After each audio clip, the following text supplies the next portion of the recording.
नाशिकच्या पंचवटीत jogging track असलेल्या Shrikrishna garden समोर साकारलाय 7 मजली देवीदास हाईट प्रकल्प। मग येताय ना आजच आपला फ्लॅट बुक करायला देवीदास हाईट्स मध्ये। आमचा मोबाईल क्रमांक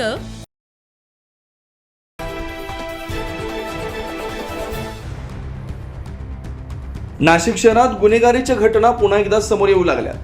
सातपूर परिसरातील जाधव संकुल भागात आज सकाळी 7:30च्या सुमारास चेन स्नॅचिंगची धक्कादायक घटना घडली। मिळालेल्या माहितीनुसार एक अज्ञात व्यक्ती थेट दुकानात घुसला आणि महिला दुकानदाराचा गळा पकडत तिच्या गळ्यातील सोन्याची चेन जबरदस्तीने हिसकावून नेली। ही संपूर्ण घटना दुकानातील सीसीटीव्ही कॅमेऱ्यात कैद झाली। या फुटेजमुळे आरोपीचा शोध घेण्यास पोलिसांना मदत होण्याची शक्यता आहे।